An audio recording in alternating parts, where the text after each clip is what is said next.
Cam4.fr, le plus grand site de webcam live réservé aux adultes. 14h-16h, Brigitte Lahaie, Sud Radio. Bonjour à tous, nous sommes ensemble durant ces 2 heures sur Sud Radio. On évoque toujours l'importance du sexe dans une histoire d'amour, si on veut que cette histoire dure. Alors, moi je préfère toujours parler de l'intimité parce qu'en fait, un couple qui n'a plus du tout de relations sexuelles ni de tendresse est en effet en danger. Mais il y a bien d'autres paramètres qui sont, je ne dirais pas vraiment indispensables, mais quand même pour faire durer une histoire. Et c'est ce dont nous allons parler en compagnie de Samuel Doc. Alors je crois qu'on peut déjà évoquer l'amour, parce que c'est un besoin fondamental. Nous avons besoin d'amour et ça tout au long de notre existence. Alors quand on ne se sent plus aimé par notre partenaire, il y a des chances que ça nuise évidemment à la relation. Alors j'ajouterais l'admiration parce que ça renforce notre estime et notre confiance en nous. Je crois qu'on attend aussi de notre partenaire de l'aide lorsqu'on traverse une difficulté. Et puis il y a bien sûr la communication et ça on en parle très souvent.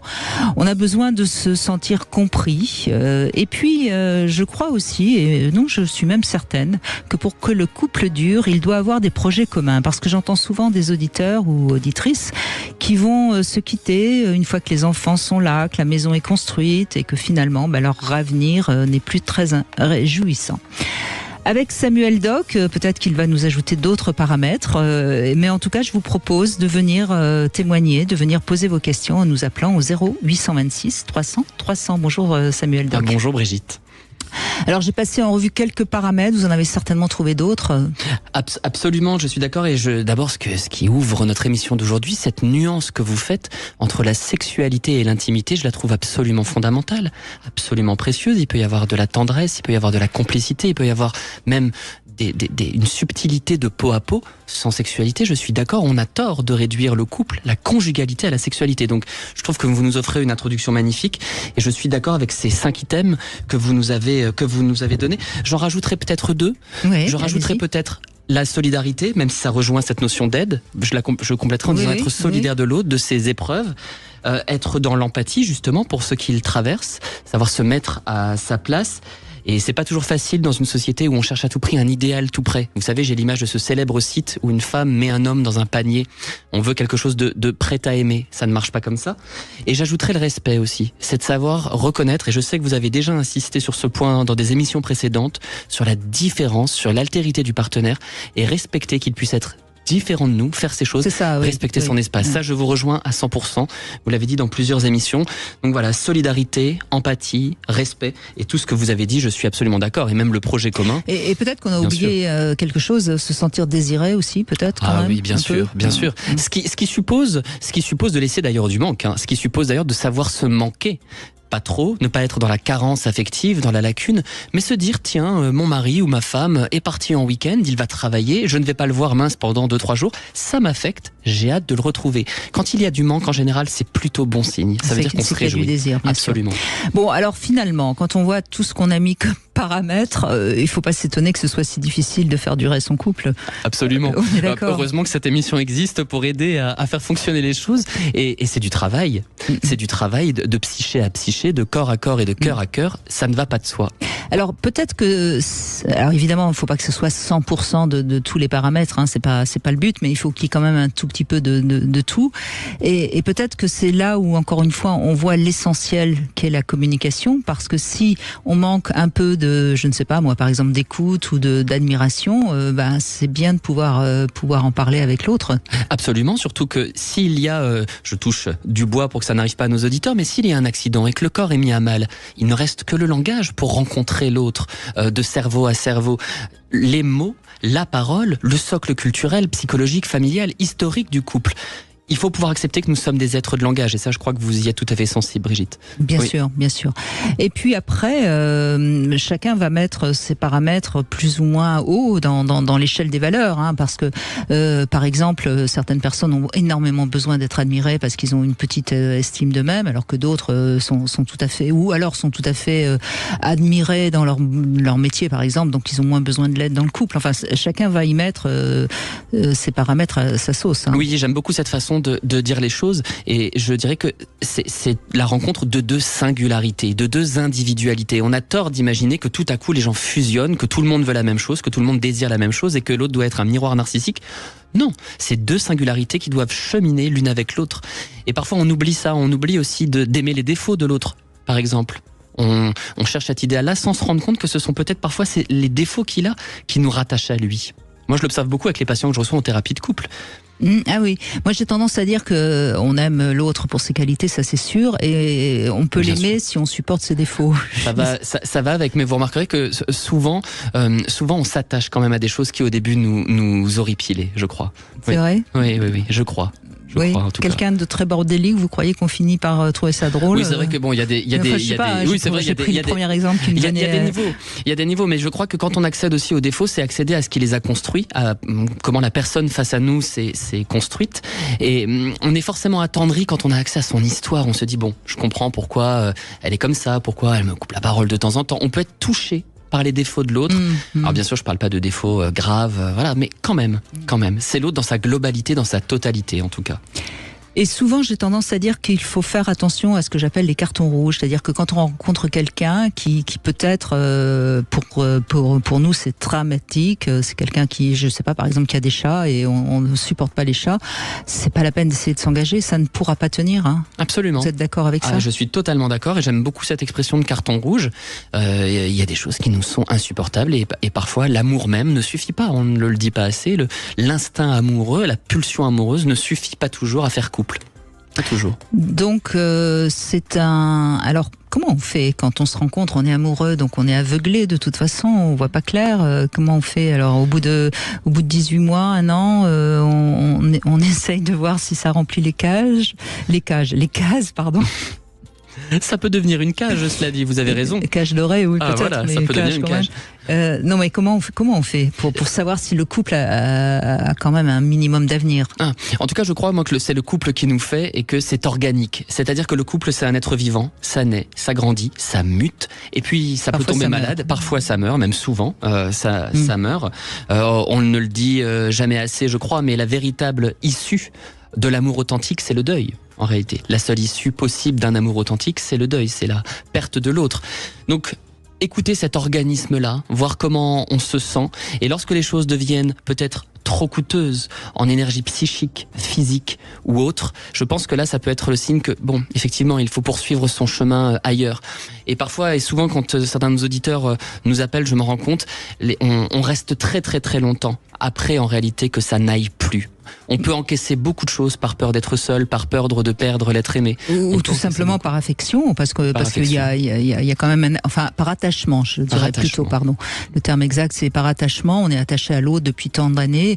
Parce que ce qui est évident, et ça, vous le savez en tant que psychanalyste, Samuel Doc, c'est que quand on est en couple avec quelqu'un, notre moi se transforme à travers l'autre, grâce à l'autre. Enfin, je sais pas comment on pourrait dire, mais on remarque d'ailleurs que les couples au long cours souvent finissent par avoir des goûts culinaires identiques. Enfin, il y a quelque chose comme ça qui fait que l'un et l'autre se modifient par rapport à l'autre. Absolument, on grandit ensemble, c'est une unisson et c'est pour ça que je parlais de solidarité. Et puis c'est aussi la construction d'un socle culturel commun, de rituels, d'habitudes. C'est aussi probablement qu'on en parlera durant l'émotion.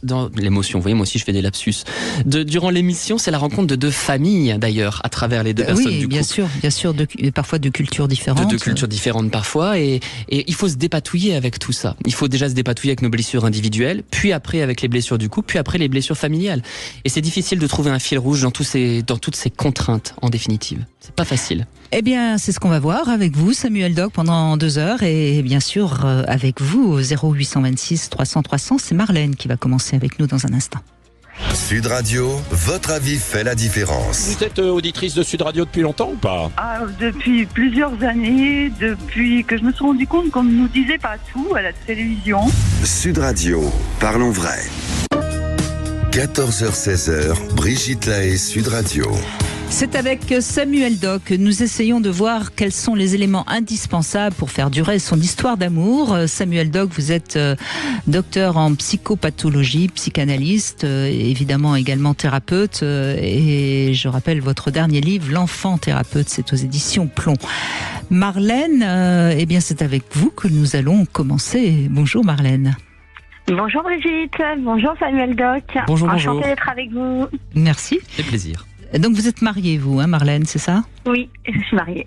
Depuis 10 ans, ça fera 10 ans au mois de novembre que je suis mariée civilement et même religieusement depuis 8 ans.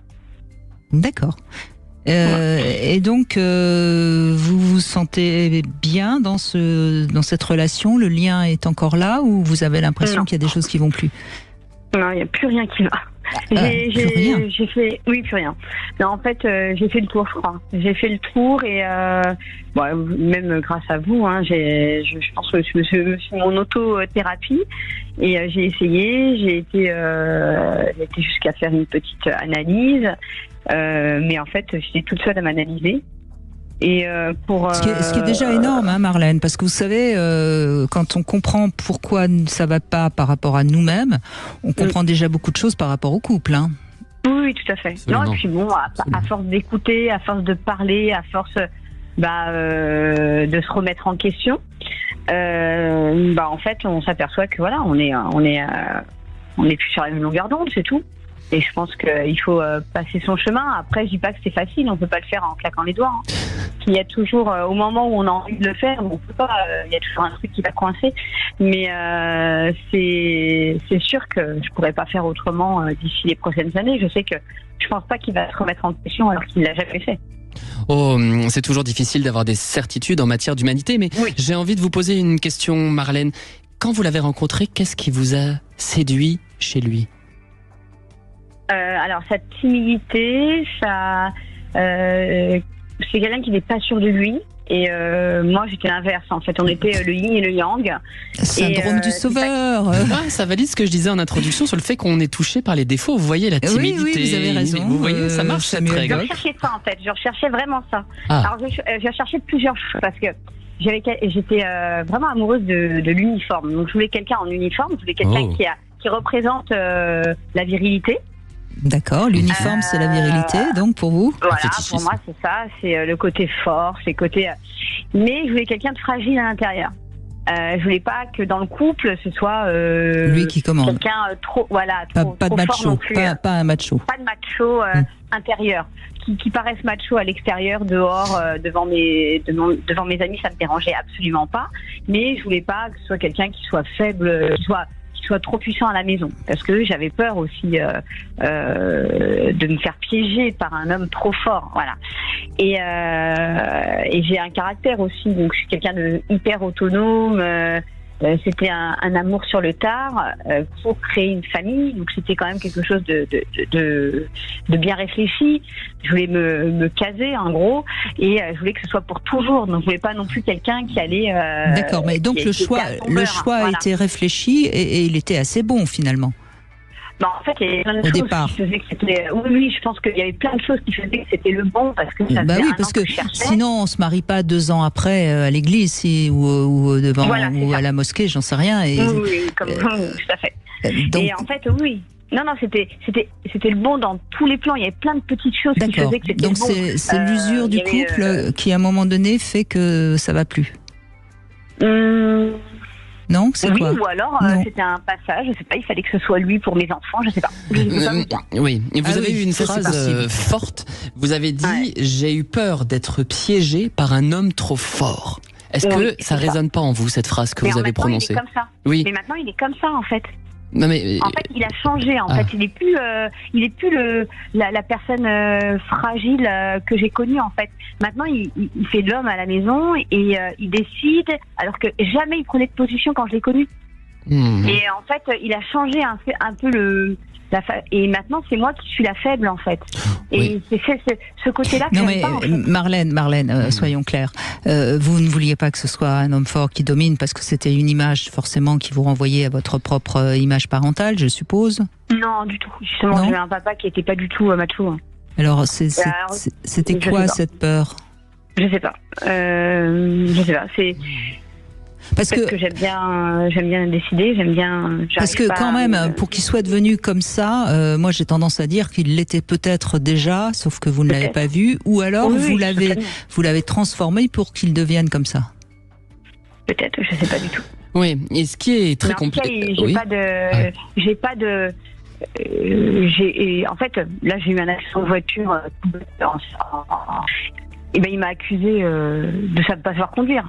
Je fais 25 000 km par an, mais je ne sais pas conduire. J'ai un accident tous les 5-6 ans.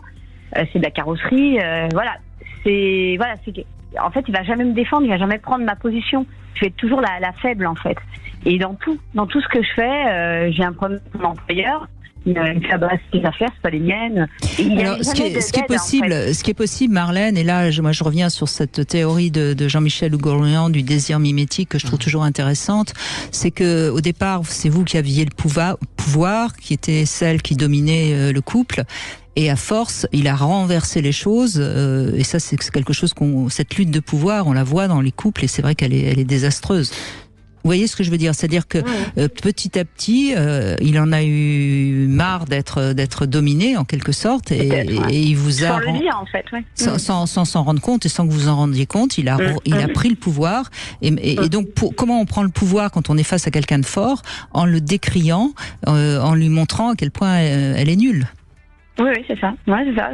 Là, j'ai vraiment l'impression que je suis moins que rien. Oui, voilà, il vous a humilié pour pouvoir avoir l'air d'être plus fort que vous.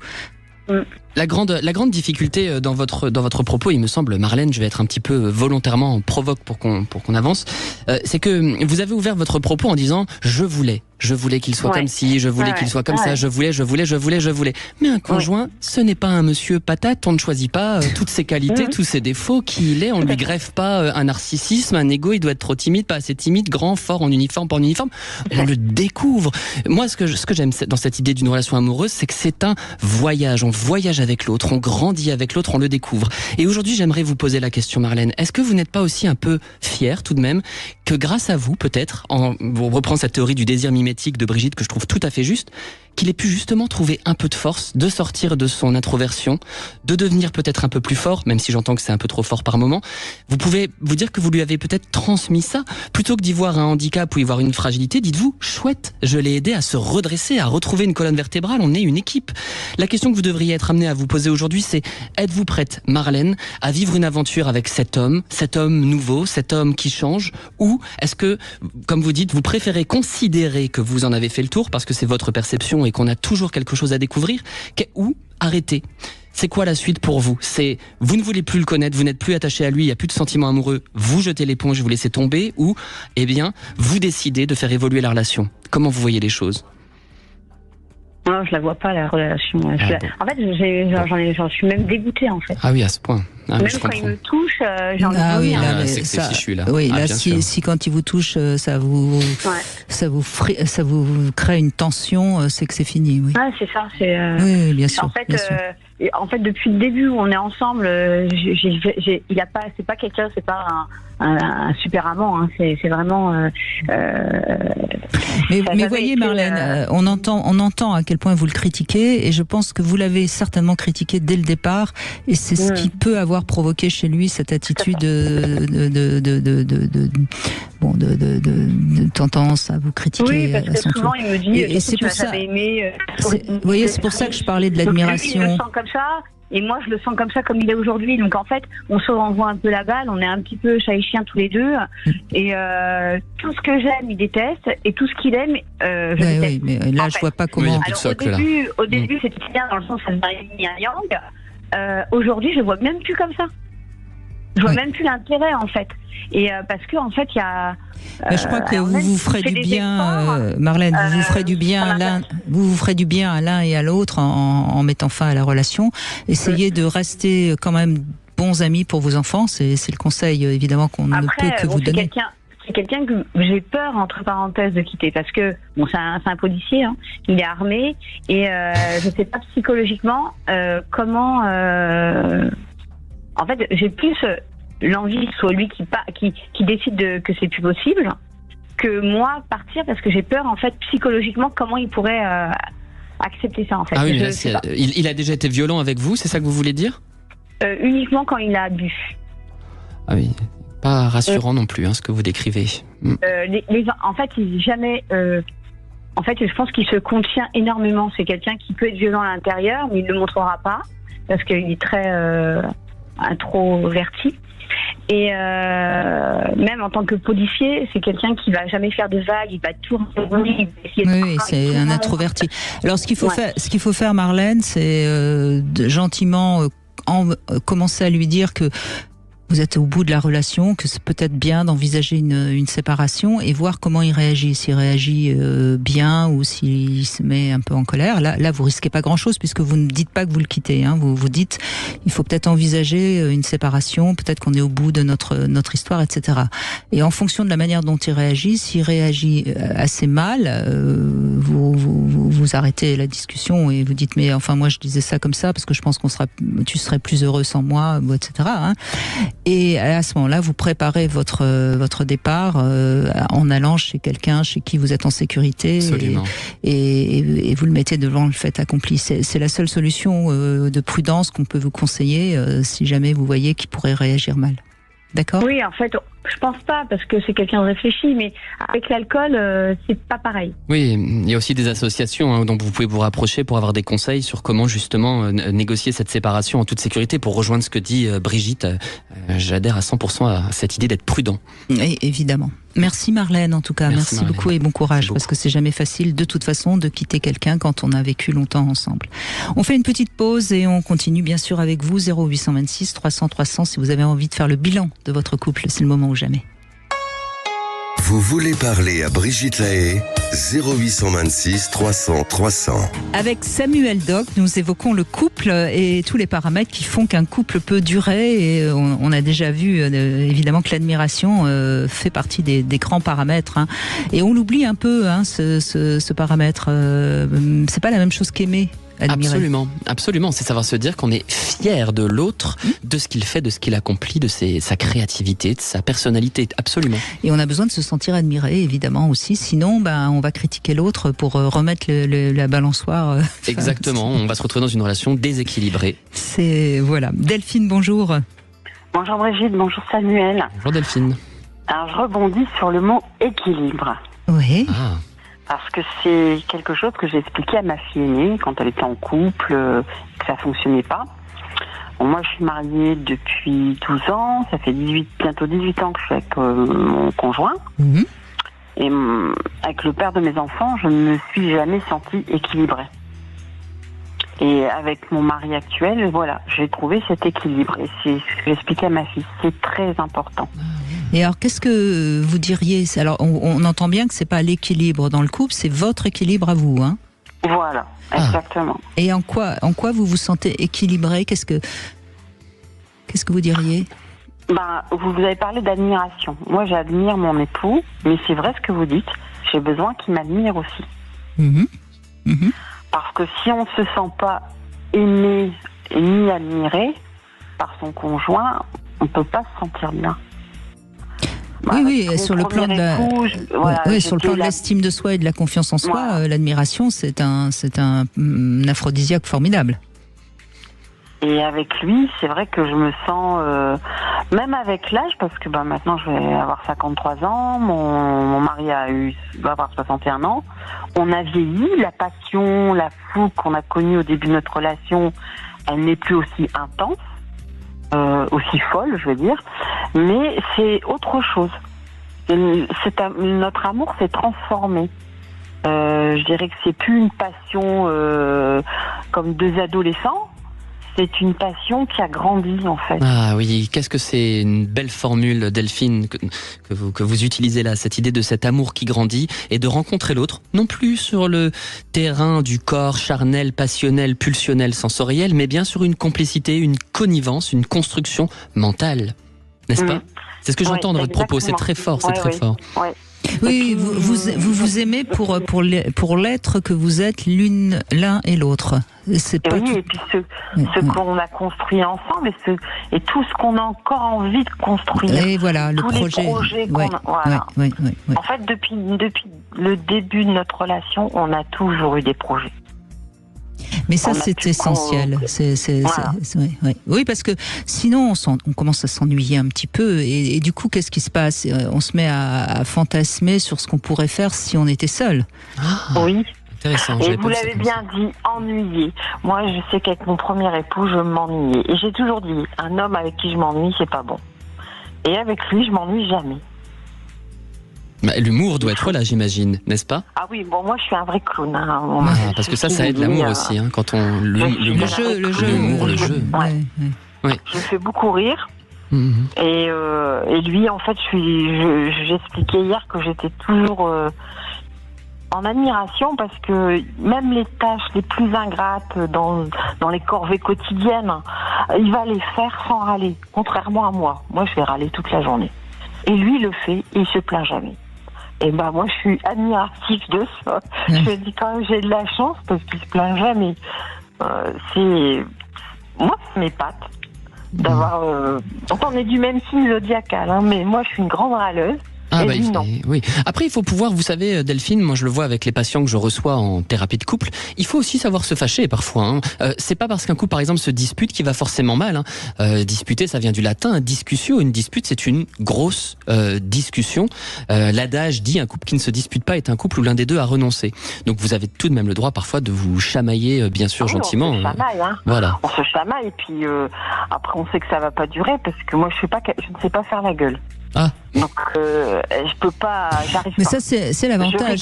Mais Delphine, on critique souvent les gens qui râlent ou qui ont un peu de caractère, etc. Mais ce sont généralement des gens qui ne boudent pas justement, puisqu'ils disent les choses. Hein.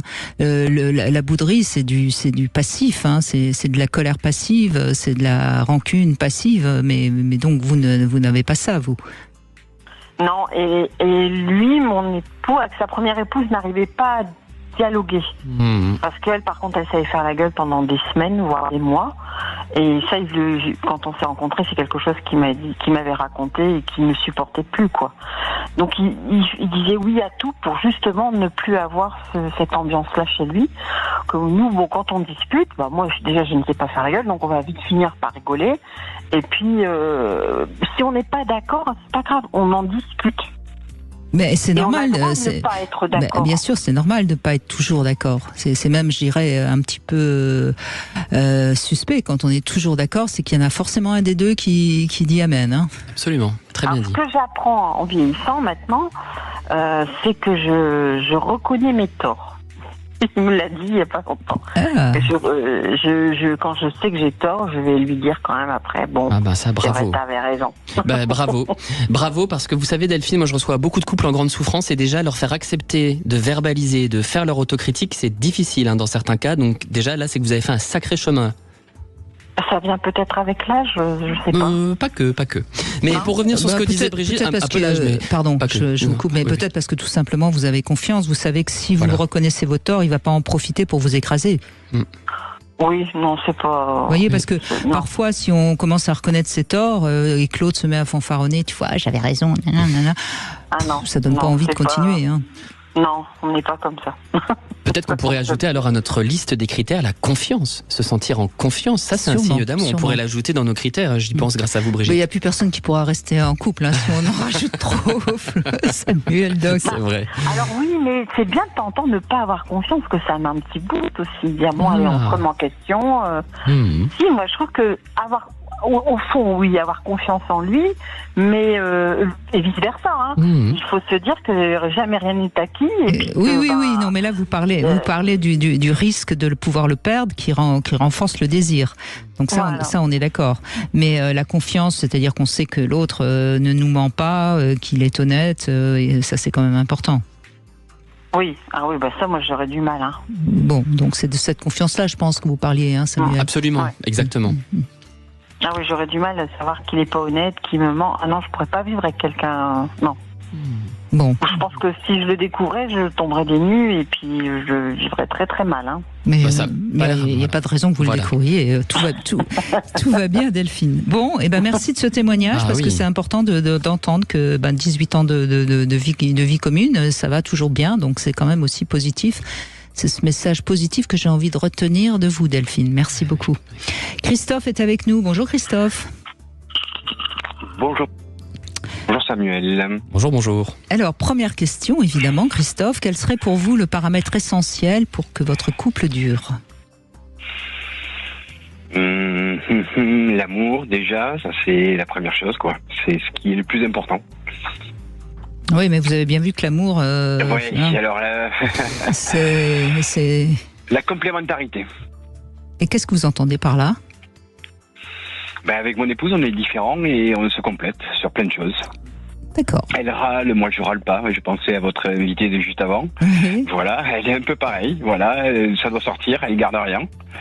Voilà, comme elle dit, j'aurais jamais dû le faire. C'est drôle. Et je trouve ça. Oui. Ouais, moi c'est comme ça. Voilà, moi je suis plutôt patient, elle est plutôt impatiente. Voilà, j'ai une forme de complémentarité entre tous les deux sur plein de détails. D'accord. Ok. Très bien. Deuxième question. Quel est l'endroit où vous rêveriez de faire l'amour ? Oula, il y en a beaucoup. Quel est l'endroit où Un je seul rêverais me de faire suffira l'amour? pour aujourd'hui.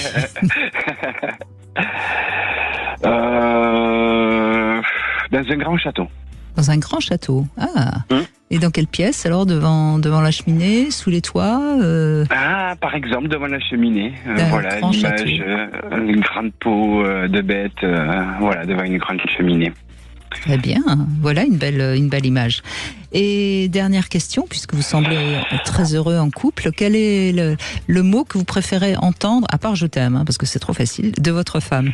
Qu'est-ce qu'elle vous préférez quand elle vous le dit ? Qu'est-ce que il y a plein de mots. C'est des compliments, mais oui, je sais pas. Je sais pas, quand elle vous dit tu es beau, tu bricoles bien, tu jardines bien, enfin je sais pas, ou tu fais bien l'amour, ou je sais pas moi. Quand elle me dit je suis heureuse grâce à toi, c'est ça qui est. C'est pas mal. Hein. C'est touchant. Oui, c'est touchant. Ouais. Eh bien, Samuel Doc vous écoute, vous pouvez lui poser une question. Alors, bonjour Samuel, j'ai une question. Comment aider... Alors, j'ai un fils qui a 20 ans, qui est en couple, et les amours adolescents ou jeunes adultes, c'est un coup je t'aime, un coup je t'aime pas. Sauf que mon fils souffre. Comment je peux l'aider ? Alors, d'abord, le simple fait que vous vous préoccupiez de ce qu'il ressent, de ce qu'il éprouve, c'est déjà une aide. J'entends qu'il a un papa qui se fait du souci pour lui, et même à votre voix, j'entends qu'il y a beaucoup d'amour pour votre fils. Ça, c'est déjà un premier étayage. Le deuxième chose, c'est de pouvoir être là pour répondre à ses questions, évidemment sans faire à sa place, sans penser à sa place, mais lui dire, tu sais, moi je t'aime, les choses prennent du temps parfois. Si tu as des questions, si tu t'interroges, moi je peux être là, on peut en discuter, et je suis sûr que tu rencontreras la personne qui te convient. Et puis, dans certains cas, quand vraiment les blessures d'amour deviennent des lacérations, des égratignures, parfois, ça peut valoir la peine de prendre rendez-vous avec un thérapeute, alors pas pour engager forcément une thérapie très longue, mais peut-être pour que la personne retrouve un peu confiance en elle-même pour pouvoir s'engager dans une relation amoureuse. C'est ça que j'aurais envie de vous répondre, ce serait ça. Mais il a de la chance d'avoir un papa qui se préoccupe de lui, en tout cas. Oui, on se préoccupe. Merci. Oui, mais c'est un peu ce qu'on fait déjà, être présent et lui dire qu'on est là. Et puis comprendre, ce que vous pouvez faire aussi, c'est lui parler de vous. Souvent, on ne se l'autorise pas assez. Vous pouvez lui dire que probablement, pour vous, ça n'a pas toujours été facile non plus, que vivre une vie humaine suppose des deuils, des renoncements, des déceptions, mais on poursuit le chemin. Et parfois aussi, ce qui peut valoir la peine pour soutenir un jeune adulte, moi j'en reçois beaucoup en thérapie, ça va être aussi de soutenir ses investissements ailleurs. Par exemple, s'il a une pratique créative, la soutenir. S'il aime un sport, s'il aime quelque chose, soutenir cette énergie psychique, physique, vers d'autres objets pour ne pas qu'il se détruise dans la quête d'un amour qui pour l'instant n'est pas là. D'accord. J'étais très concret. Pas mal de pistes. Oui, c'est une très bonne piste, absolument. Oui. Merci Christophe. Merci beaucoup Christophe. Merci beaucoup. On continue avec vous, 0826 300 300. Venez nous rejoindre sur Sud Radio pour nous dire si votre couple fonctionne ou s'il manque quelques paramètres et on pourra peut-être vous aider à aller gonfler ces paramètres. 14h-16h, Brigitte Lahaie, Sud Radio. Cam4.fr, le plus grand site de webcam live réservé aux adultes. 14h-16h, Brigitte Lahaie, Sud Radio. Avec Samuel Doc, nous évoquons le couple et comment arriver à faire durer son couple. En même temps, Samuel Doc, les chiffres sont là. Un couple, ça dure rarement, difficilement plus de 15 ans. On le sait. Alors après, il y a des couples qui durent très longtemps et heureusement. Mais la moyenne, c'est plutôt 15 ans que 30 ans. Il ne faut pas se mentir. Oui. J'ai envie de poser une question à l'experte que vous êtes. 15 ans, ça représente une étape, j'ai l'impression. C'est une moyenne là que je donne d'après les enquêtes. Mais il semblerait qu'il y ait une étape tout de même. Alors 15 ans pas forcément, mais il y a des années clés. On sait que les 18 premiers mois c'est la première crise, c'est au bout de 18 mois. Après il y a les 3 ans, après il y a les 7 ans, après il y a la naissance des enfants. Enfin bon, il y a des étapes qu'il faut passer. Mais 15 ans, on pourrait dire ça, oui, 15 ans, si au bout de 15 ans ça va bien, encore très bien, il y a des chances que ça dure jusqu'au bout. Voilà, c'est ce qu'on pourrait dire. Qu'est-ce que vous en pensez, Fabienne? Bonjour. Bonjour Samuel, bonjour Brigitte. Écoutez, moi je suis très amusée en vous écoutant parler, mais je rigole jaune. Alors je compte sur vous déjà pour gonfler les paramètres, et moi je ne suis pas du tout dans la moyenne, du tout, et j'ai dans la moyenne basse. Donc voilà. Bon, alors dites-nous, je vous raconte. Oui, allez-y. Voilà. Alors écoutez, moi je suis une grande optimiste heureuse à la base. Mais je suis, je crois à mon âge maintenant, un petit peu blasée sur la notion du couple ou de la relation. Je vous explique pourquoi. Parce que je pense qu'au départ, tout est merveilleux, voilà, tout est beau, tout est merveilleux, on s'aime et on croit qu'on va s'aimer pour toujours. Et au fil du temps, voilà, on se découvre. Et justement, à propos de l'admiration, j'ai un petit peu du mal avec ce terme. C'est-à-dire que on peut admirer quelqu'un au départ, mais justement, si ça s'effiloche, si on n'est plus d'accord, s'il y a des petits problèmes, je pense que l'admiration peut retomber. Pour moi, je vais plutôt utiliser le terme briller et vibrer. Voilà. C'est-à-dire que la personne va briller et vibrer. Évidemment, j'aimerais bien qu'elle dure au-delà de 15 ans, voire 30 ans, mais à mon âge, c'est foutu. Voilà. Et moi, ce que je voudrais dire sur la notion de l'amour et du couple, c'est qu'il y a la différence entre ce qu'on souhaite, ce que l'on veut, notre idéal, et la pratique. Et je pense que plus on prend de l'âge, plus on a vécu des relations. Vous le dites souvent, Brigitte, qu'un couple, on est 3, 1 plus 1, plus l'homme, la femme, plus la relation, ce qui fait 3.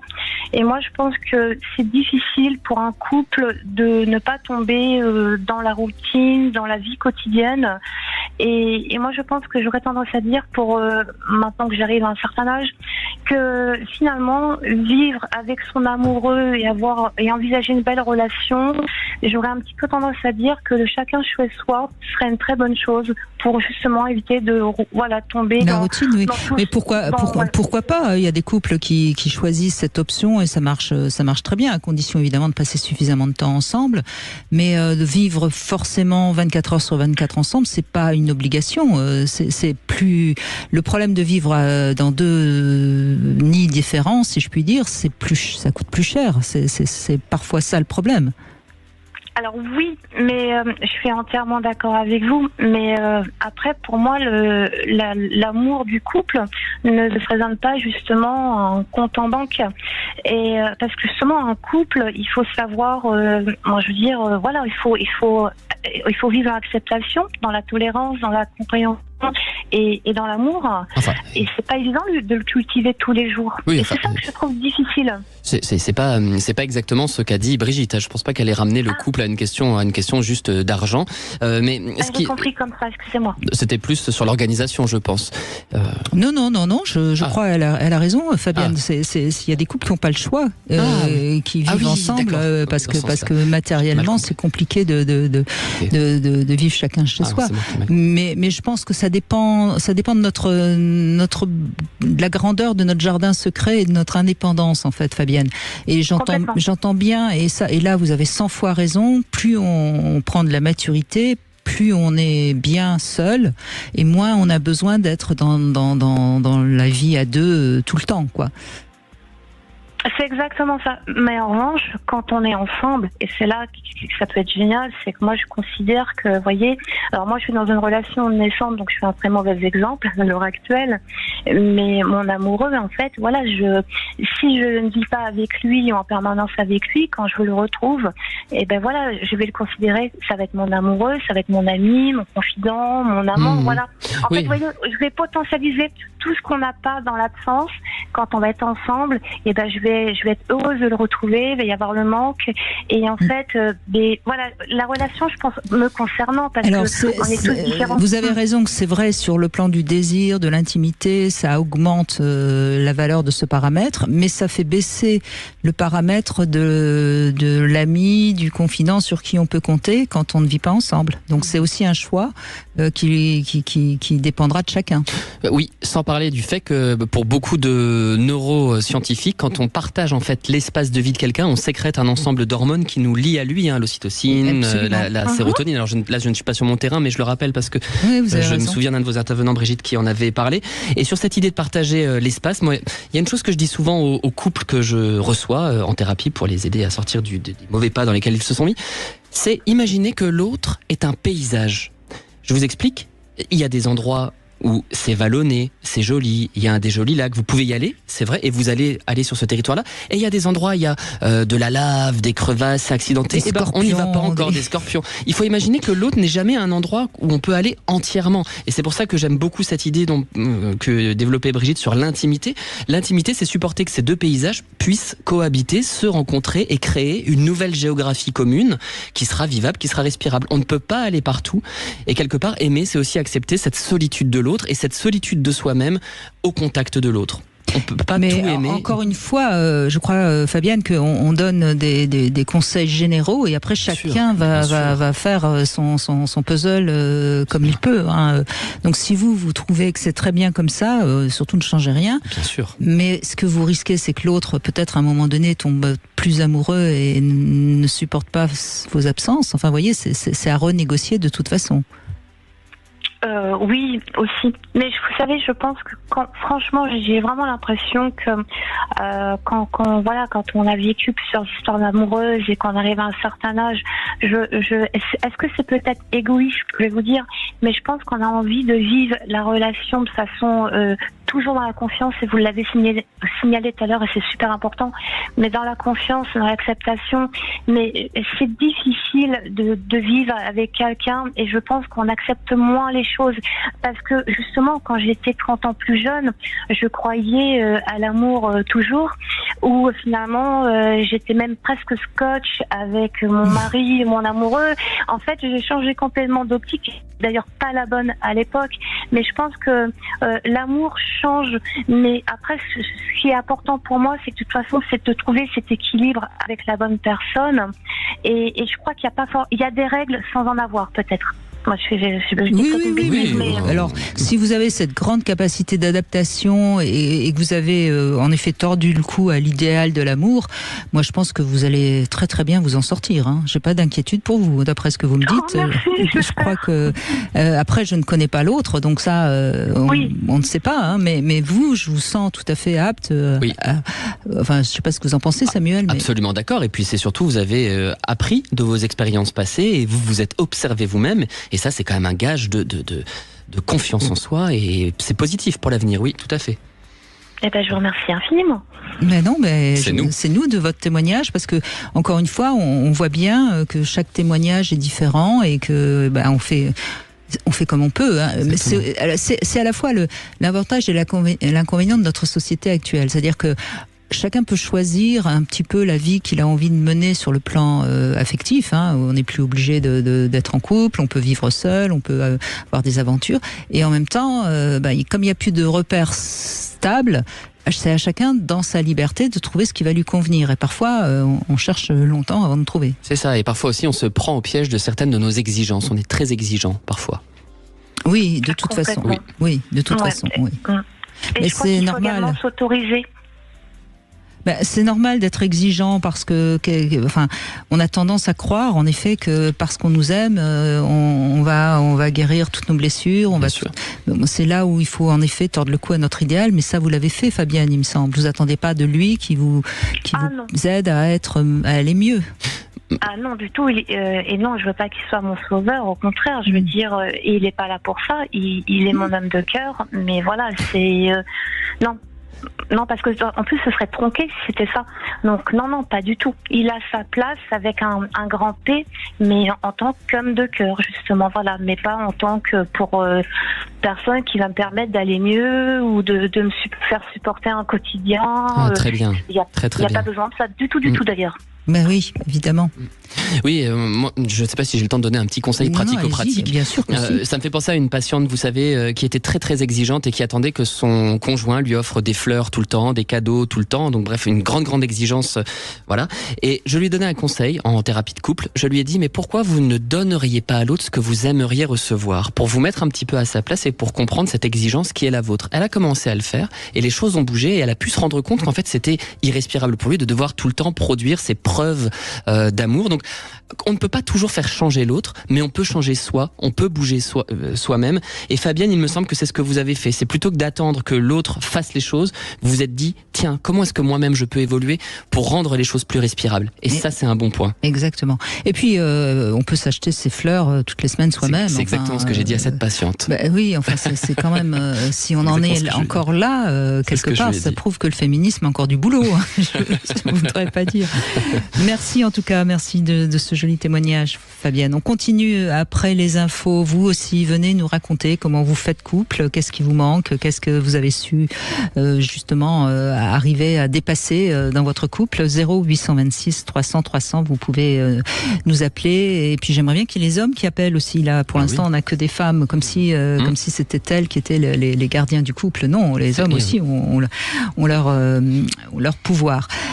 Et puis je vous propose une petite devinette justement sur le mariage, Samuel Doc. Quel est le point commun entre le mariage et le restaurant ? Vous avez le temps des infos pour me trouver la réponse. Sud Radio. Sud Radio. Parlons vrai. Parlons vrai. Sud Radio. Parlons vrai. 14h-16h, Brigitte Lahaie, Sud Radio. Et nous sommes aujourd'hui avec Samuel Doc. Nous envisageons les paramètres pour qu'un couple dure. Et puis, mon couple avec Samuel, il est un petit peu voilà, on s'est un petit peu disputé. Il est parti, mais je pense qu'il va revenir dans quelques instants. Peut-être qu'il est parti chercher la devinette. C'est pas grave. On va donner la parole à Angèle qui est avec nous et qui va donc réagir sur le couple. Bonjour Angèle. Bonjour Brigitte et bonjour Samuel, j'attends qu'il revienne. Le voilà, il arrive, il court. Non, il n'était pas fâché, c'est une boutade. Un petit problème de badge. Un petit problème de badge, voilà. D'accord. C'était juste ça.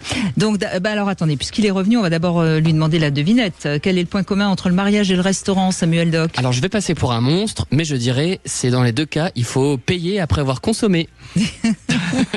C'est pas mal. Je la trouve pas mal. Elle est peut-être. Non, mais la mienne de réponse, elle est dans le même style. À peine consommée, on regarde ce qu'a le voisin, sa femme ou ce qu'il a dans son assiette. C'est pas mal non plus. Vous voyez, bon, c'est bon. Allez, Angèle, c'est à vous. On vous écoute. Allez-y. Alors, du coup, moi, je souhaitais avoir des conseils de la part de Samuel et de vous, Brigitte, parce que j'ai pris il y a de ça un mois la décision de rompre avec ma copine la relation, ça faisait 6 ans qu'on était ensemble quand même. Oui. Et je l'ai pris cette décision à contre-cœur. Vous êtes connu très jeune, donc j'imagine que vous avez 23 ans, je crois. Voilà, exactement. On s'est connus, j'avais 17 ans. Elle avait plus que moi, forcément. Elle a 2 ans de plus que moi. Et donc du coup, voilà, ça a été incroyable, on va dire. Et du coup là, bon, j'ai pris cette décision là de rompre avec elle parce que depuis 2 ans, je dirais, c'est pas la joie dans notre couple. C'était pas la joie. J'avais l'impression de l'embêter plus qu'autre chose. J'avais pas d'attention de sa part. Enfin, il me semblait pas avoir d'attention de sa part. Et du coup, j'ai préféré mettre fin à cette relation pour éviter qu'on arrive à se haïr en fait. Bien et sûr, donc bien du sûr. coup, là, on fricote, on va dire, encore ensemble, on se parle, on se voit, on habite encore ensemble, pour vous dire. Et du coup, c'est bizarre parce que j'ai, après avoir mis un terme à notre relation, vu notre fille, je suis passé à l'acte avec elle. Et puis voilà, cette fille, j'ai arrêté de lui parler, j'ai plus rien fait. Et donc du coup, je veux me remettre avec elle. J'ai voulu me remettre avec du coup cette fille que j'ai connue pendant 6 ans. Elle a appris ce que j'avais fait et du coup c'est quelque chose qu'elle me reproche et elle sait pas si elle me pardonnerait un jour. Elle sait pas parce qu'elle est très rancunière en fait. Et donc du coup j'aimerais me rattraper. J'aimerais lui montrer qu'en fait voilà, c'était une erreur entre guillemets. Et donc du coup je sais pas comment faire avec elle. Je sais pas comment m'y prendre. Alors Angèle, c'était peut-être pas une erreur de la quitter. Ce qui est sûr, c'est que si elle a appris que vous avez eu une autre femme, ça a réactivé son désir pour vous, et certainement qu'elle est devenue à nouveau beaucoup plus aimable et beaucoup plus intéressante pour vous. Donc c'est pas, encore une fois. Il faudrait comprendre qu'est-ce qui fait que votre couple n'allait plus pour que vous ayez pris cette décision de partir. Parce que, en gros, désolé, je vous ai coupé, mais en gros, j'avais plus d'attention de sa part, j'avais plus de je t'aime, j'avais plus de caresses, j'avais plus de câlins, elle venait plus vers moi, en fait, c'était moi qui faisais tout le temps le premier pas pour... C'est ça, et depuis qu'elle sait qu'il y en a eu une autre, elle est revenue.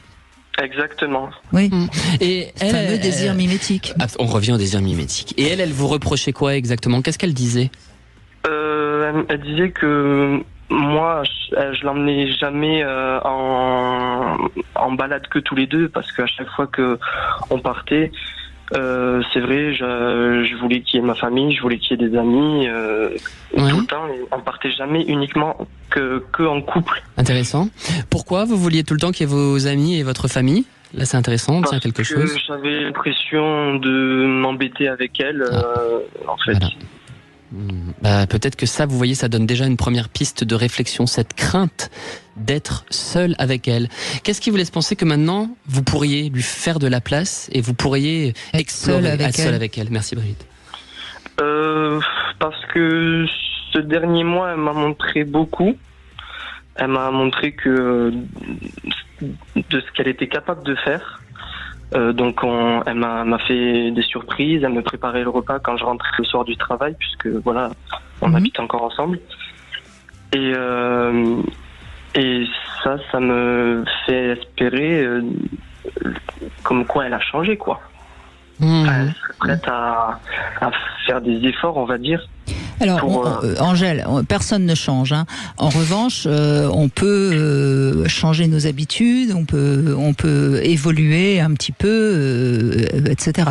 Donc, il faudrait que vous puissiez comprendre si ce qu'elle est réellement, et que ça vous la connaissez, au bout de 6 ans on connaît quelqu'un, c'est quelqu'un avec qui vraiment vous pensez que vous pouvez vivre et qu'elle a suffisamment de choses qui font que vous l'aimez et que vous l'admirez et que vous avez confiance en elle et que vous pouvez partir sur un vrai projet de vie tous les deux. Après que vous ayez été voir ailleurs, vous étiez séparés quand vous avez été voir ailleurs. Donc si vous acceptez de repartir avec elle et si elle accepte, c'est à la condition que ce qui s'est passé soit oublié et que ce soit pas quelque chose qui revienne sans arrêt. Mais le souci, c'est qu'elle est très rancunière et que du coup, elle pense et elle est quasi sûre qu'à chaque fois qu'il y aura embrouille ou voilà, ça se passera mal, elle ressortira. À ce moment-là, il faut que vous preniez la décision de la quitter, mais vu comment elle réagit, je pense qu'elle acceptera de ne plus être rancunière. Vous voyez, parce que là, elle vous le fait payer. Voilà, c'est ça, exactement. Vous êtes d'accord, Samuel? C'est évident, bien sûr. Parce que du coup, on va dire qu'elle, je sais pas si elle fricote ou quoi, parce que tout est très flou, mais elle côtoie un autre garçon, enfin elle côtoie. De ce que j'entends, c'est un collègue, un très bon collègue avec qui elle s'entend bien. Oui, elle a envie de vous le faire payer. Œil pour œil, voilà. Mais ça marche que si elle se rend compte que ça marche. Si vous, pour l'instant, j'entends bien que vous vous sentez un peu coupable et que du coup, elle vous le fait payer encore plus cher. Vous voyez ce que je veux dire? Ouais, c'est ça. Donc, et puis ce qui est compliqué aussi, c'est de pouvoir se rendre compte, comme l'a laissé entendre Brigitte un peu plus tôt, c'est que peut-être que si vous êtes allé voir ailleurs, c'est justement parce qu'il y avait des difficultés au sein du couple et que ça a fait système. Moi, j'ai déjà reçu des couples où il y avait des maîtresses, des amants, et en réalité, ces amants et ces maîtresses jouaient un rôle dans l'économie du couple. Il faut arrêter de croire, d'avoir une vision totalement moraliste du couple. Ça ne fonctionne pas. On est des êtres humains. Mais là où j'attire votre attention sur autre chose, c'est sur ces notions de passer du temps avec elle. Peut-être, je vous demande de réfléchir à ce point, Angèle, que si vous mobilisiez vos amis, votre famille lors de ces balades, c'était peut-être parce que vous mettiez des obstacles, parce que vous aviez peur de vous attacher véritablement à elle, de la rencontrer véritablement, et ainsi peut-être de la perdre un jour. Quand on a peur de passer du temps avec celui qu'on aime, c'est parce qu'il y a cette crainte de l'abandon, c'est parce qu'il y a cette crainte de la séparation. Vous voyez, c'est comme si vous mettez des petites rustines, des petites murailles pour vous protéger. Mais en réalité, l'amour, c'est ça. L'amour, c'est un voyage, comme je l'ai dit tout à l'heure, une rencontre vers l'autre. Et effectivement, on n'en a pas un besoin vital pour vivre. Je veux dire, c'est pas de la nourriture, c'est pas de l'oxygène, c'est pas l'eau. Et pourtant, on en a un besoin viscéral, alors même qu'on peut perdre cet objet, cet être dont on a tellement besoin. Et ça fait peur. L'amour, c'est une forme de dépendance absolument terrible, nécessaire, belle, certes, mais sortons des clichés romantiques. Il y a quelque chose aussi d'éminemment violent, d'éminemment puissant dans le sentiment amoureux. Faites face peut-être à cette angoisse de la séparation qui est la vôtre. Je suis certain qu'il y a quelque chose qui retentit en vous du côté de la crainte de la séparation, n'est-ce pas ? Ah oui, bien sûr. Bien sûr. Et c'est jamais anodin de rester si proche de sa famille, de ses amis. Ça montre aussi que pour l'instant, vous n'êtes peut-être pas encore totalement capable d'assumer une certaine autonomie. Et vous l'avez connu quand même très jeune, hein, vous aviez 17 ans. Oui. Donc, vous voyez, c'est ça aussi qu'il faut que vous compreniez. C'est que dans la vie, quand même, quoi qu'il arrive, on est seul. Et puis après, on a la chance d'avoir quelqu'un avec qui on est bien. Mais malgré tout, on est seul. Et c'est cette solitude-là, peut-être, qu'il va falloir aussi un tout petit peu expérimenter. Et ce sera plus facile pour vous de savoir si c'est la femme avec qui vous avez envie d'être ou pas, si vous acceptez de prendre conscience de cette nécessité quand même aussi d'être seul. Absolument. Et comme l'a dit Brigitte un petit peu plus tôt, voilà, si elle décide d'utiliser votre infidélité comme étendard ou comme bouclier ou glaive ou que sais-je encore, elle ne bougera pas, elle ne changera pas, et ce sera à vous de savoir quand vous protéger, parce que en consultation, bien sûr qu'on reçoit énormément de femmes, mais vous comprenez, il m'a trompé, sans jamais se remettre en cause, ça ne fonctionne pas, bien sûr. Oui, c'est aussi de sa faute, hein, si vous avez été voir ailleurs. Et oui, totalement. En d'autres termes. Oui. Donc, si elle avait été bien, vous n'auriez pas été voir ailleurs. C'est du bon sens. Ah oui, c'est sûr. D'accord. Donc ça, il faut qu'elle soit capable de dépasser ça, sinon ça ne marchera pas. Bon, Angel, on a dit beaucoup de choses. Vous pouvez réécouter en podcast pour bien enregistrer tout ce qu'on vous a dit. Et je pense qu'avec tout ça, vous devriez arriver à avoir un peu plus clair. En tout cas, merci de votre confiance. Ah oui, merci beaucoup. Merci vraiment. On fait une petite pause. On se retrouve dans un instant, toujours avec vous sur Sud Radio 0826 300 300. Tout de suite.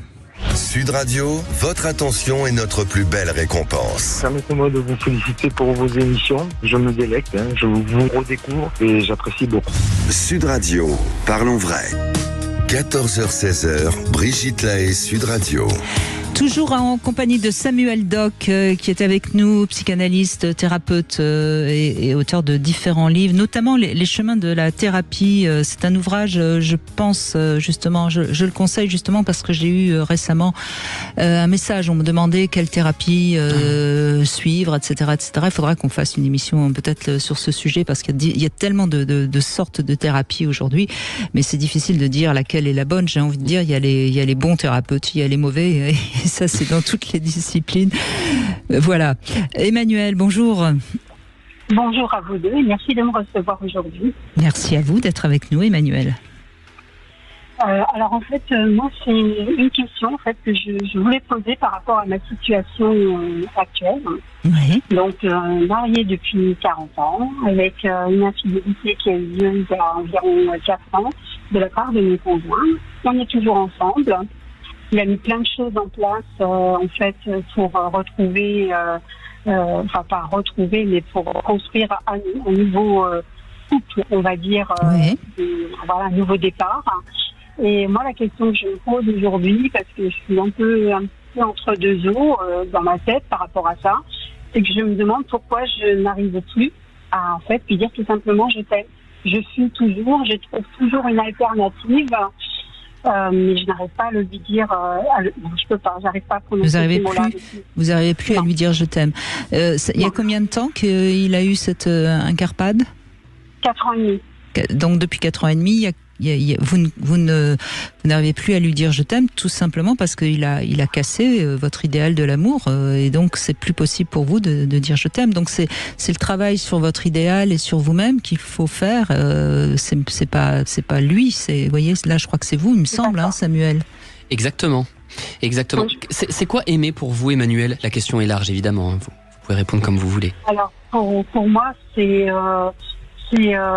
la complicité, c'est évidemment pas le mensonge, c'est les échanges, c'est prendre soin l'un de l'autre, être attentif aux besoins de l'un et de l'autre, mettre en place des projets d'avenir et être présent au quotidien. Voilà, avec des gestes d'affection, des paroles. Voilà, ça, c'est tout ça pour moi. Là. Et là, aujourd'hui, si vous écoutez votre cœur, si vous écoutez votre âme, est-ce que vous avez le sentiment de l'aimer vraiment ? C'est la question que je vous pose encore aujourd'hui. Parce que dire et ressentir, c'est pas la même chose. Au début, vous avez dit que vous n'arriviez pas à le dire, mais là, tout à coup, j'entends qu'en fait, vous n'êtes pas sûr de savoir si vous le ressentez en réalité. Vous n'êtes pas perdu sur votre parole, vous êtes perdu sur vos émotions. Oui, c'est ce que je me dis. Ah, voilà. Emmanuel, qu'est-ce que vous diriez comme chose par rapport à lui ? Est-ce que vous lui en voulez encore ? Est-ce que vous avez le sentiment que vous ne pouvez plus lui faire confiance ? Est-ce que vous avez l'impression qu'il a cassé quelque chose ? Est-ce que vous avez l'impression que cette femme reste maintenant présente entre vous ? Qu'est-ce que vous diriez ?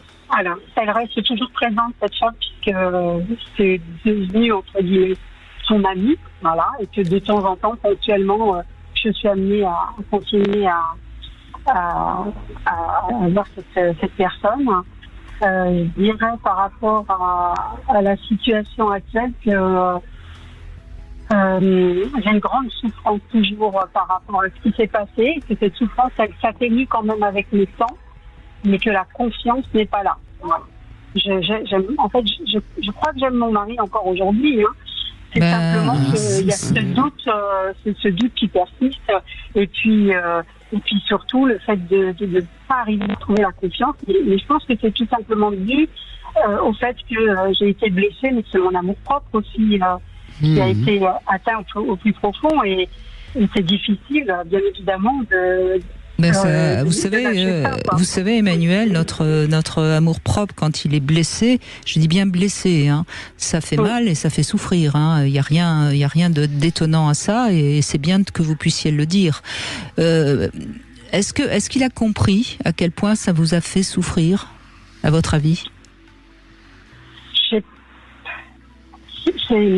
J'ai pas l'impression qu'il comprend, en fait. Voilà, c'est plutôt la compréhension de la souffrance Mais ça c'est essentiel qu'il comprenne ce que vous ressentez et pourquoi vous n'arrivez pas à lui dire je t'aime.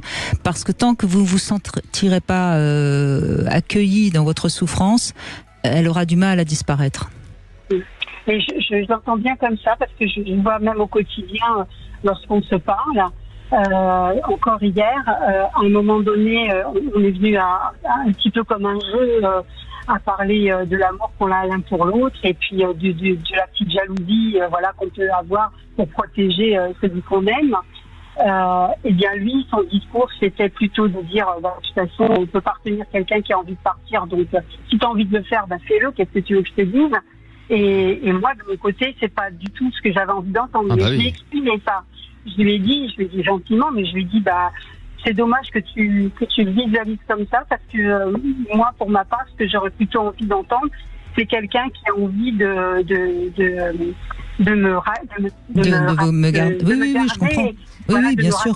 Et là, il a reformulé les choses différemment en me disant, maintenant, je vais t'attacher, je veux que tu sortes en blaguant, bien évidemment. Il utilise l'humour.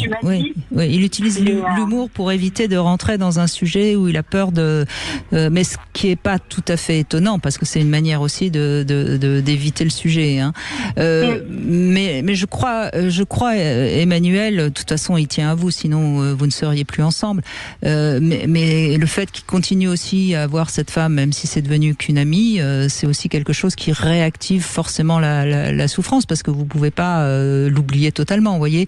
Donc il y a quand même beaucoup de choses. Mon ami. Ça, on sait. Voilà, d'ailleurs, je lui dis c'est ton ami, quand elle me dit ils nous ont invités à manger.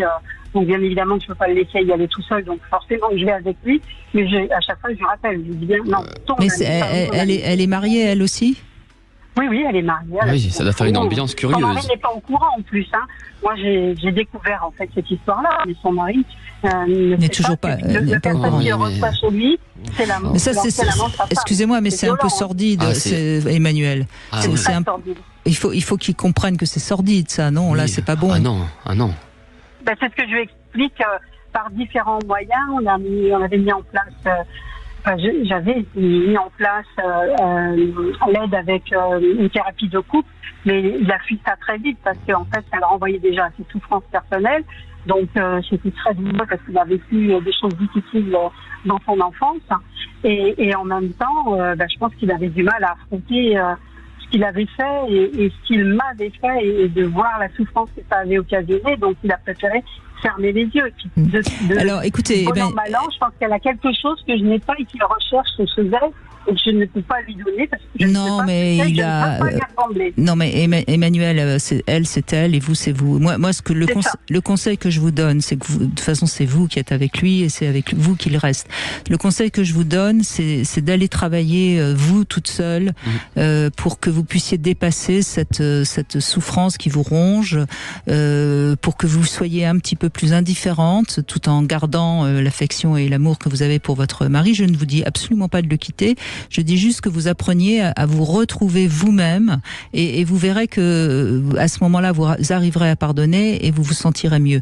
Mais ça peut se faire qu'avec quelqu'un, je crois. Je suis absolument d'accord, Brigitte, et je pense qu'il faut d'abord s'aimer soi-même avant d'aimer l'autre. Alors ça a l'air d'être tout simple, mais en vous écoutant, je me rends compte que ça peut être très dur pour certains, parce que Brigitte a raison, la situation est terrible.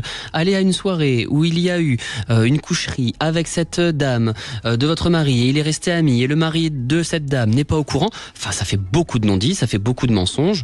Donc là vous avez raison, prenez soin de vous. vous méritez de vous protéger aussi, de protéger votre cœur. Là, je peux être que d'accord avec Brigitte. Là, il y a urgence à ce que vous preniez soin de vous. Voilà, et ça, vous allez voir, ça va vous permettre à trouver la maturité nécessaire pour dépasser ça. Oui. Et ensuite, ça ira mieux dans votre couple de toute façon. Il faut vraiment ne traînez pas, prenez rendez-vous et allez travailler ça avec quelqu'un. Oui. Merci en tout cas de votre confiance, Emmanuel. On va faire une petite pause. On va se retrouver pour le Love Conseil et on va parler de la fréquence de la sexualité dans un couple, justement pour que ça dure. On va tester un jouet et puis on va vous redonner la parole, bien sûr, sur Sud Radio. 14h-16h, Brigitte Lahaie, Sud Radio. Cam4.fr, le plus grand site de webcam live réservé aux adultes. Brigitte Lahaie, Sud Radio, le Love Conseil. Alors, à quelle fréquence, Samuel Doc, un couple de longue date devrait-il encore faire l'amour ? Vaste question, mais je vais y répondre et vous allez m'aider. Alors déjà, le nombre de rapports sexuels va diminuer au fil des années de couple en général. C'est fini l'époque où les amants ont envie, besoin de faire l'amour tous les jours, quand c'est pas plusieurs fois par jour. Cette période du début, elle est propice à la sexualité, mais elle ne dure pas. Maintenant, on l'a dit depuis le début de l'émission, il faut maintenir de l'intimité et de préférence aussi du sexe, parce que sinon l'un ou l'autre pourrait aller chercher ailleurs le sexe qui lui manque dans la relation, et ça on le sait très bien. Oui. Néanmoins, si le sexe est moins présent, il faut que l'intimité, c'est-à-dire la tendresse, soit largement là pour compenser. C'est-à-dire qu'on ait toujours envie de se toucher, de s'embrasser, voilà. Alors après, plusieurs paramètres vont jouer dans la fréquence de la sexualité. D'abord, l'âge des partenaires. Faut quand même le dire, plus on est vieux, plus la pulsion sexuelle brute diminue, et la longévité du couple. Mais il va y avoir aussi les besoins de l'un et de l'autre, parce qu'on sait que la libido de chacun est différente, et généralement c'est les hommes qui ont plus de besoins. Mais malheureusement, il ne faut pas non plus que la femme se sente obligée de satisfaire tous leurs désirs. Bref, ça se négocie, et en général, quand on trouve une bonne harmonie qui convient aux deux, ça permet d'avoir des rapports sexuels plus souvent et plus longtemps. S'il y en a un des deux qui se sent frustré, ou un des deux qui en a marre parce que c'est toujours se sent obligé, ça va faire diminuer la sexualité. Vous êtes d'accord avec ça ? À 100%. Bon, alors il faut remarquer aussi que pendant les vacances, en règle générale, la sexualité reprend un peu le dessus, ce qui est plutôt bon signe. Si ça ne reprend pas pendant les vacances, donc on est bientôt en vacances, attention, danger, ça veut dire qu'il y a quelque chose un peu de cassé. Alors, sans tenir pourtant une comptabilité, organisez quand même des rendez-vous de rapports sexuels entre vous. Moi, j'ai tendance à dire 2 fois par semaine avant 40 ans, une fois jusqu'à 60 ans, et puis au moins une fois tous les 15 jours ou au moins une fois par mois après 60 ans, et bien sûr plus, si vous avez envie, ne vous privez pas. Voilà ce que je peux donner comme conseil. C'est tout à fait tenable, que ce soit sur le plan psychanalytique ou neurophysiologique. Je pense que vous avez complètement raison. Et merci pour ce Love Conseil qui est précieux, je trouve, et qui va rassurer beaucoup de vos auditeurs, parce que dans cette société de quête de performance, on se met parfois la barre beaucoup trop, de manière irréaliste. Et là, je crois que vous faites un vrai cadeau aux auditeurs. Non, mais franchement, ça remet l'église au centre du village, comme on le dit. Après, encore une fois, c'est une norme. Ça ne veut pas dire qu'il faut être comme je viens de le dire, mais ça permet de donner des repères. Voilà. Et je crois qu'on est dans une société qui, à force de manquer de repères, finit par se perdre. Ah oui. N'est-ce pas, et on ne pense à rien du tout. Bonjour Annabelle. Bonjour Brigitte, bonjour Samuel. Bonjour Annabelle. Merci d'être avec nous Annabelle. Merci à vous de me recevoir. Donc vous avez reçu ce stimulateur clitoris connecté Thrilling Joy de la marque Satisfyer. Je le montre. Il est presque assorti à votre chemise, Samuel Doc. Oui. Voilà. Alors par contre, je sais pas trop comment on l'utilise, Annabelle. Je compte sur vous. Eh bien, en fait, je n'ai pas utilisé l'application parce que je n'aime pas le concept. D'accord. Je suis d'accord avec vous d'ailleurs. Moi, quel concept ? Non, certes son téléphone pour faire marcher le jouet. Ah oui, d'accord. Okay. C'est ça. Oui, c'est tout à fait ça. Ok. Et du coup, en fait, alors je trouve qu'il est très bien parce qu'il tient bien dans la main. Au niveau de l'ergonomie, ça a été bien travaillé. Et la petite tige, elle est assez douce, donc c'est pas trop agressif pour le clitoris. Et en tout cas, moi, j'ai eu beaucoup de plaisir à l'utiliser. Alors, ce qu'il y a de bien, en effet, c'est une sorte de tube, si je puis dire, un peu ovale, et puis qui se termine par une toute petite tige. Et il a l'avantage qu'on peut mettre, alors tout vibre, à peu près de la même manière. Et donc, on peut utiliser ou la tige, ou le gros bout, ou on peut l'introduire, ou on peut l'utiliser sur la vulve. Enfin, on en fait ce qu'on veut. Vraiment, exactement. Et c'est pas mal parce que c'est vrai que j'allais dire, il peut se glisser où on veut, comme on veut. C'est ça. Parce qu'au début, effectivement, il est présenté comme un stimulateur clitoridien, mais du coup, j'ai pu l'introduire dans le vagin pour travailler le point G. Et vraiment, moi, je l'ai beaucoup aimé. Et puis, en plus, ça démarre avec des vibrations assez douces. Et puis après, évidemment, comme toujours, ça augmente. Voilà. Exactement. Et puis des fois c'est un rythme régulier, des fois c'est des petites vibrations, ça s'arrête, ça reprend. Enfin il y a différents tempos. Ça s'en va et ça revient. Bon, écoutez, moi je trouve assez mignon. Oui, je suis assez d'accord. Bon là j'arrive comme d'habitude, j'ai du mal à l'éteindre, j'appuie longtemps. Voilà. Alors ce stimulateur petit. Et du coup, c'est facile à transporter. N'est-ce pas? On peut le mettre dans le sac à main, et voilà. Bon, maintenant, cela dit, dans les transports en commun, sur l'oreille, peut-être. Hein? Moi, je pensais plus aux vacances. Enfin, voilà, c'était. Oui, bien sûr. Oui. Non, mais c'est vrai qu'il est très mignon. On le trouve sur l'enseigne ruedesplaisirs.com. Ça, je l'avais oublié de le dire. Et quelle note vous lui donnez, Annabelle? 8 sur 10. Très bien. 8 sur 10 pour ce stimulateur clitoris connecté Twirling Joyce, la marque Satisfyer. 8 sur 10 et vous le retrouvez sur ruedesplaisirs.com. Oui, ça vaut le coup éventuellement de se le procurer. Merci beaucoup Annabelle. On continue avec Jacques qui nous a rejoint. Bonjour Jacques. Bonjour Brigitte et bonjour Samuel. Bonjour Jacques. Je vous appelle parce que je me suis reconnu tout à l'heure, curieusement, chez une de vos intervenantes qui disait que depuis 18 ans, elle vivait une passion qui grandissait. Wow. Et moi, avec l'homme que j'ai rencontré il y a 21 ans, c'est exactement ça. Et ça me fait plaisir parce que comme j'entends trop souvent des gens, alors pas à l'antenne, mais qui disent que les couples homo ça tient pas, c'est pas vrai. Et à chaque fois je dis c'est pas vrai. Vous en êtes la preuve. Effectivement, ça peut arriver. Je me rappelle maintenant, vous me faites souvenir que mon psy, il y a 30 ans, me disait, chez les hétéros, il y a l'affectif est plus facile, et chez les homos, chez les gays, le fantasme peut se vivre plus fréquemment, souvent, facilement. Mais l'affectif, c'est pas si facile. Bon. Oui. Mais nous, ça a été très facile. Je suis touché parce qu'il me dit, lui, il a 15 ans de moins que moi. Bon, quand je l'ai rencontré, j'avais déjà un certain âge qui me faisait penser que le vagabondage sexuel, il fallait peut-être y renoncer avec grâce et puis passer à autre chose. Et puis, je suis tombé sur lui. Et il me dit maintenant, je t'aime comme au premier jour. Mais moi, je lui dis, vous aviez quel âge alors quand vous avez... Je t'aime beaucoup plus. Quel âge vous aviez quand vous le rencontrez? Pardon. Quel âge vous aviez quand vous le rencontrez? J'avais 52 ans et lui 36. Oui. C'est des âges où on peut former un couple qui va durer, oui. Oui. On a déjà vécu, vous aviez vécu beaucoup l'un et l'autre, j'imagine. Non, lui pas tellement. Lui pas tellement, bizarrement, très tardif dans une famille catholique. Bon, bref, moi j'avais un peu voyagé, j'avais eu quelques relations, mais bon, voilà, j'étais pas malheureux d'ailleurs, mais bon, je suis tombé sur ce type merveilleux et on s'est parfaitement complété sur beaucoup de plans.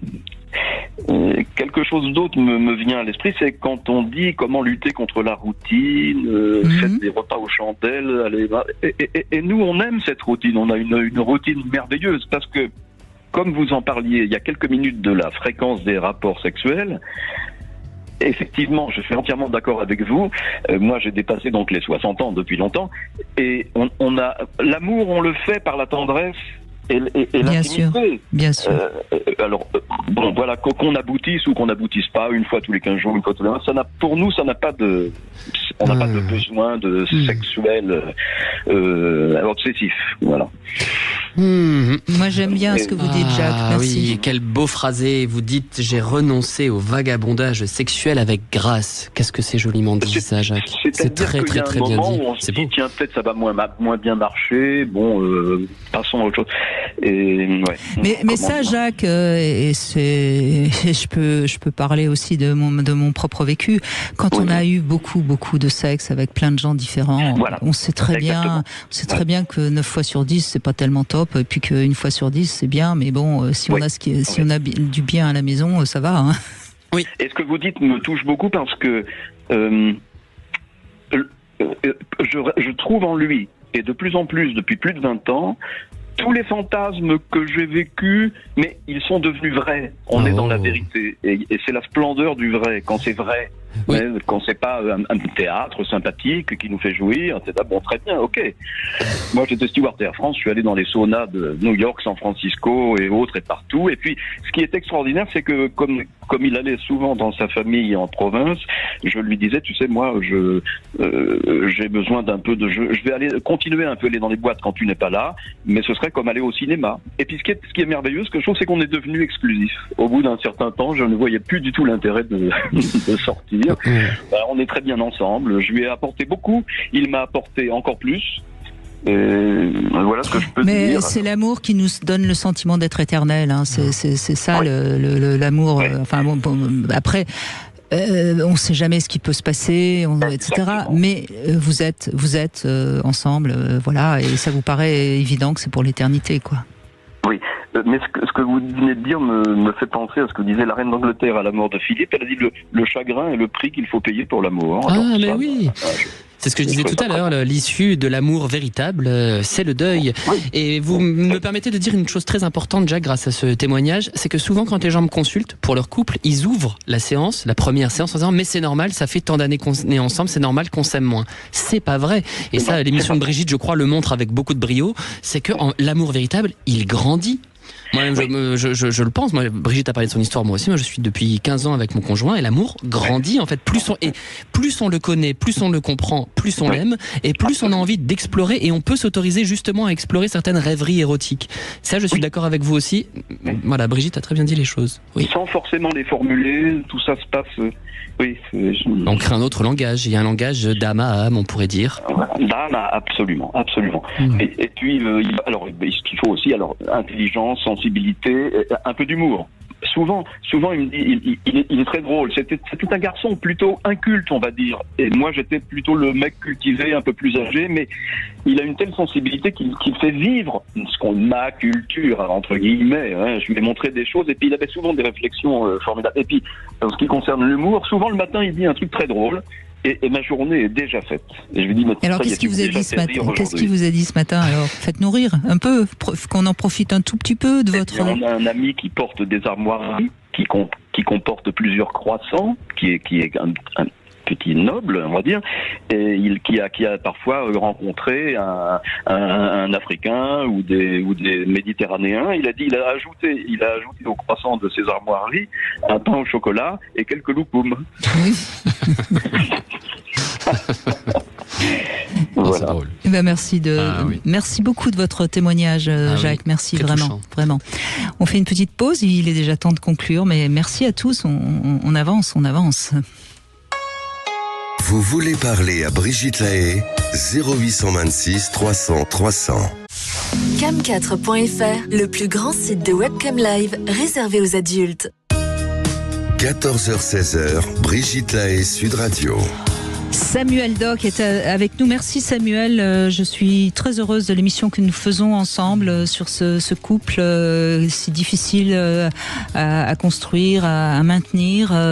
Moi, encore une fois, contrairement à ce qu'on pourrait penser avec le témoignage de Jacques, moi j'ai divorcé cette année, hein, donc j'ai pas non plus réussi à faire durer mon couple. Et pourtant, je croyais que c'était possible. Hein, donc voilà. Hein, je crois que c'est pas si simple et que parfois il vaut mieux en effet se séparer, voilà. Mais si on s'aime et qu'on a envie de le faire durer, il faut être très très très vigilant, voilà. Et merci à tous parce qu'on a eu des témoignages formidables. Chantal, bonjour. Bonjour Brigitte, bonjour Samuel. Bonjour. Merci de me recevoir et bravo pour vos émissions. Toujours très positives, constructives et intéressantes. Et bravo à vous, parce que vous êtes en couple depuis 28 ans, hein, c'est ça ? Exactement, un deuxième couple. J'ai divorcé, j'ai eu un premier mariage qui a duré 12 ans, qui m'a donné 4 beaux enfants. Et puis je me suis séparée de mon mari et je me suis remariée avec des hauts et des bas. Beaucoup d'amour. En fait, ça a démarré par un énorme coup de foudre. Mmh. Donc la volonté d'avancer a toujours été là. On s'est fait accompagner et séparément et ensemble. Et pour moi, il y a une notion hyper intéressante, c'est de pouvoir être soi-même et de ressentir de la sécurité dans la relation et que chacun se sente vraiment à 100% responsable de ce qu'on met dans la relation. Je suis bien sûr C'est ce qu'on d'accord. a dit, et effectivement, on vous rejoint complètement. C'est ce qu'on a développé tout au long des chemins de cette émission. Oui. Mais est-ce que, quand même, parce que bien sûr, se sentir soi-même, mais est-ce qu'au fond, c'est pas déjà un travail qu'on a fait soi en amont, se sentir soi-même ? Est-ce que c'est pas dans le couple qu'on va, au contraire même, je dirais, le couple va peut-être abîmer ce fait de se sentir soi-même, parce que par amour, on a tendance un petit peu à se modifier, si je puis dire. Donc ça, c'est la première chose que je voulais dire. Et ensuite, il faut que l'autre nous reconnaisse. Et ça, c'est peut-être ça qui fait que souvent ça va pas bien. C'est-à-dire, je veux dire que par là, que votre compagnon, il vous reconnaît tel que vous êtes et il vous accepte tel que vous êtes. Et c'est ça qui fait que ça dure, non ? Exactement. Il a eu du mal. Il a eu du mal et on a eu du mal tous les deux. Mais c'est vrai que le fait d'avoir eu accès à ce qu'on était dans notre essence chacun, en ayant surmonté nos blessures d'enfance et qui sont toujours un peu activées en couple par l'autre, hein. C'est souvent l'enfant blessé qui surgit dans les situations de conflit, etc. Et je pense qu'avant tout, c'est se donner le droit soi-même d'être soi-même. Il faut se connaître pour ça, mais il faut un peu l'imposer, si je puis dire, dans le couple et se sentir en sécurité, en étant sans filtre, en fait. Oui, mais voyez, on Chantal, doit toujours composer. Oui, mais je me permets, excusez-moi, de vous couper pour parler un tout petit peu de moi. Le problème, on est soi-même, d'accord, mais quand on est un petit peu vulnérable et qu'on pense qu'on peut le montrer à l'autre et que l'autre en profite, c'est là où le bas blesse. Tandis que vous pouvez montrer votre fragilité et vous sentir soutenu à ce moment-là. Et c'est ça qui fait qu'un couple va pouvoir durer, parce que c'est bien gentil d'être soi-même, mais si l'autre ne nous voit que comme quelqu'un d'infaillible ou de différent de ce que l'on est, obligatoirement à un moment donné le couple ne pourra plus durer. Vous voyez, et c'est pour ça qu'il faut 2 personnes matures qui se rencontrent et qui ont quand même un petit peu fait un travail sur elles-mêmes pour que le couple dure, ou alors, oui, j'entends bien que chez vous c'est le cas, ou alors un couple très fusionnel qui se complète dans ces 2 blessures et qui finalement s'appuient l'un sur l'autre. Mais sinon, je crois qu'à un moment donné, la réalité nous rattrape, non ? Oui, forcément, et ça nous a rattrapé à maintes reprises jusqu'à être au bord de la rupture à certains moments, mais on a toujours eu tous les 2 et j'ai beaucoup de gratitude vis-à-vis de mon mari qui a été toujours un peu tracté dans les démarches d'aide pour notre couple, mais qui a accepté et notamment on a fait un stage Imago il y a 1 an et ça a été extraordinaire. Oui. Souvent c'est comme ça d'ailleurs. Moi je vois avec les patients que j'ai, souvent c'est la femme qui demande une thérapie conjugale ou une médiation conjugale et le mari suit. Après là où je rejoins Brigitte par rapport à ce qu'elle disait précédemment, c'est que il faut entendre surtout que soi-même, c'est jamais une chose achevée. Toute notre vie, déjà à l'échelle individuelle, on se cherche, on ne se trouve pas comme une chose terminée, finie, achevée. On grandit constamment et c'est pour ça que ce terme de reconnaître, il est important parce qu'on va se répéter, se reconnaître, se recheminer, rejoindre l'autre dans quelque chose de constant. Rien n'est jamais achevé. Quand les choses sont achevées, ça rejoint le témoignage, vous avez entendu un peu plus tôt, de Marlène, où les choses étaient complètement statifiées, vitrifiées. Ouais. On évolue tout le temps. Et il ne faut pas chercher à figer l'autre, mais à évoluer avec lui. Et ne pas le laisser, là je suis d'accord avec Brigitte, ne pas le laisser se nourrir de notre vulnérabilité, surtout pas. Ouais, non, mais je dirais, j'avais envie d'ajouter que c'est justement en osant se montrer mutuellement nos failles et nos vulnérabilités que notre relation a changé. Absolument, mais parce que vous avez fait... On reçoit d'ailleurs Claude Parisot jeudi prochain qui travaille beaucoup sur Imago. Et vous avez raison, Imago, mais ça ne peut fonctionner qu'entre deux personnes qui sont à peu près claires avec elles-mêmes.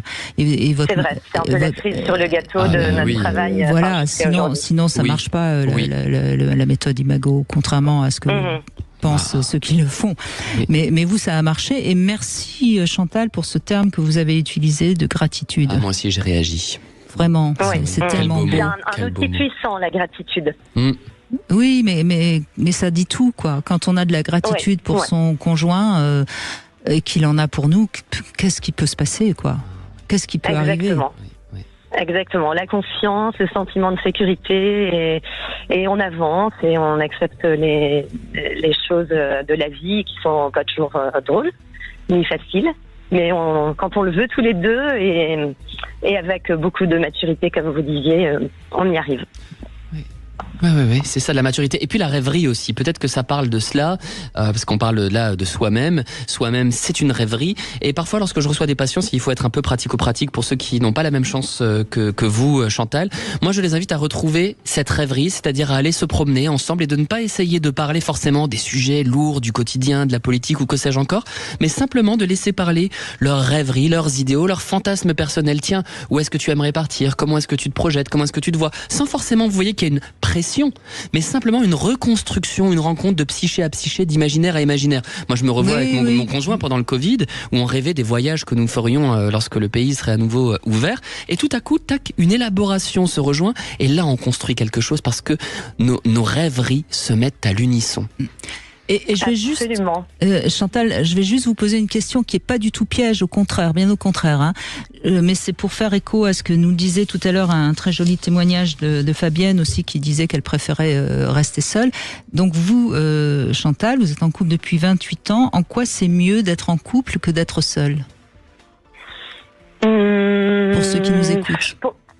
Je pense que la vie de couple, même si elle est très difficile, elle permet de partager. Enfin, moi, je me sens un être sociable et je crois que l'être humain l'est. Et il y a quelque chose de très doux dans la vie de couple quand elle est harmonieuse, bien sûr. Mais je crois que pour vivre harmonieusement en couple, il faut être capable de vivre seul. Enfin, faut se sentir capable dans l'idée de vivre seul. Parce que je crois que si on n'est pas bien avec soi-même, c'est difficile d'être bien en couple. Et est-ce qu'on pourrait dire, parce que ça c'est quelque chose que j'avais découvert quand j'étais en couple, quand on a une bonne nouvelle, on a quelqu'un à qui on peut tout de suite la dire. Est-ce que vous diriez ça?